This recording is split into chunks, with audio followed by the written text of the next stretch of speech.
शिक्षक राष्ट्र के साथ साथ पूरे समाज की नींव भी होता है, क्योंकि वो भविष्य की पीढ़ियों को तैयार करता है।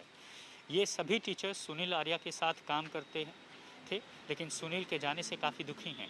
मैम, क्या कहना चाहेंगी आप? कैसे थे वो, क्या काम करते थे और किस तरह से उनका पढ़ाने का, और साथ ही साथ आप कह रही थी कि वो स्कूल के बाद भी बहुत सक्रिय रहते थे। सर ऐसा है, वो बहुत ही कर्मठ शिक्षक थे, बहुत हार्ड वर्किंग थे, हर किसी की मदद को तैयार रहते थे।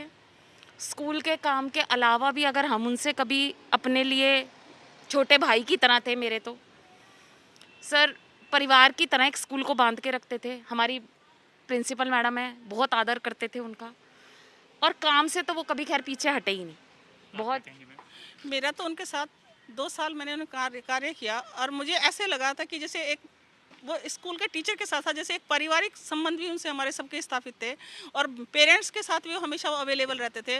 और वैसे भी विभागीय काम उनको अक्सर कई बार जोन दे देता था, उसको भी वो बड़ी मुस्तैदी से करते थे। मुझे तो ये लगा लो कि सुनील जी के जाने के बाद ना ऐसे हो गया कि जैसे मेरा अपना बेटा कोई चला गया, और एक बहुत बड़ी क्षति है जिसको मेरा स्कूल हम पूरा नहीं कर पाएंगे। मैम, आप प्रिंसिपल हैं, शिक्षक दिवस पर शिक्षकों के लिए क्या कहेंगे, खासकर वो लोग जिनकी जानें इस कोरोना में चली गई?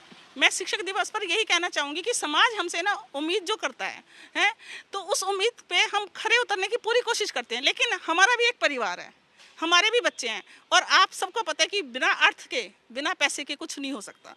तो मैं यही कहना चाहूँगी कि सरकार, समाज, सबको एक ये उम्मीद होनी चाहिए, हमें भी एक उम्मीद रहनी चाहिए कि अगर हमें कुछ होता है तो हमारे बैक में हमारी सरकार है, हमारा समाज है, सब कोई है जो हमारे परिवार की आर्थिक रूप से मदद कर रहा है। क्योंकि अर्थव्यवस्था के बिना आप समझते हो कुछ भी नहीं हो सकता, और जब एक शिक्षक जो अकेला कमाने वाला वो चला जाए तो क्या होगा उसके परिवार का। और सबसे ज़्यादा दिक्कत भरी और मुश्किल भरी बात यह है कि निगम के शिक्षकों को समय से वेतन तक नहीं मिलता है। शिक्षक न्याय मंच से मेरे साथ जुड़ रहे हैं कुलदीप सिंह खत्री। आप क्या कहेंगे कि कितने आंकड़ा है कि कितने जो टीचर्स हैं उनकी जान चली गई? तीनों निगम के अगर देखें तो 50 से 60 टीचर हमारे एक्सपायर हुए हैं। डीडीएम एक्ट में जो ड्यूटी कर रहे थे उनको तो दिल्ली सरकार ने 1-2 टीचर्स को दिया है 1 करोड़ रुपया, पर जो स्कूलों में ड्यूटी कर रहे थे, राशन वितरण में डेली अप डाउन कर रहे थे, स्कूलों में काम कर रहे, जोनों में काम कर रहे थे, उन टीचर के लिए कुछ नहीं किया गया। क्या वो सरकारी कर्मचारी नहीं थे? क्या वो कोरोना वॉरियर्स में उनकी गिनती नहीं की जाती सरकार की नज़रों में? मेरी ये मांग है कि शिक्षक के घर में किस प्रकार चूल्हा जलता है खुद स्वयं आकर देखना चाहिए।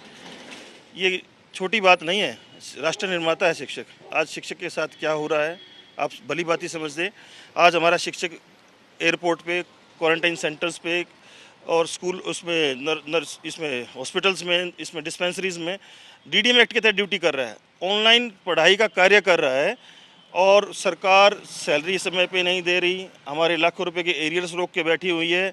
और सबसे बड़ी विडम्बना कि जब हम अपना हक मांगने जाते हैं तो वो खाली हाथ हैं, उनके पास कुछ नहीं है। दिल्ली में दोहरी शिक्षा नीति चल रही है, प्रणाली चल रही है। दिल्ली सरकार अपने स्कूलों को की वाहवाही करती है। निगम के स्कूल में पढ़ने वाले बच्चे क्या दिल्ली सरकार के मातहत नहीं आते? क्या उनके पेरेंट्स दिल्ली के नहीं हैं? क्या वो नागरिक नहीं हैं दिल्ली के? हम भी दिल्ली के बच्चों को पढ़ाते हैं। तो मेरा ये कहना है कि समान शिक्षक सम्मान मिलना चाहिए। शिक्षकों को इस शिक्षक दिवस पर दिल्ली सरकार, निगम प्रशासन मिलकर सम्मानित तो करेगी, पर उनको समान सम्मान भी दे, समान सारे अधिकार दे। कोरोना में जिनकी मौत हो गई उनके परिवार को जो आर्थिक तौर पर सहायता, कोई मदद नहीं मिली है। यहाँ तक कि हमारा टीचर वेलफेयर फंड का पैसा कटता है जो हमारी सैलरी से कटता है, उस पैसे को तुरंत रिलीज करना चाहिए था कि शिक्षक को तुरंत उसके परिवार को आर्थिक सहायता मिल सके। 3 लाख रुपए, 5 लाख रुपए कुछ इस तरीके से अलग अलग निगम ने कर रखा है। हमारी मांग है 10 लाख रुपए पर टीचर जो एक्सपायर हुए हमारे फंड से, टीचर वेलफेयर फंड से, वो दिया जाए, हमारा पैसा है। तो ये एक आंकड़ा है, 50 से ज़्यादा टीचर्स की संख्या है जो कि कोरोना की वजह से मौत की भेंट चढ़ गए।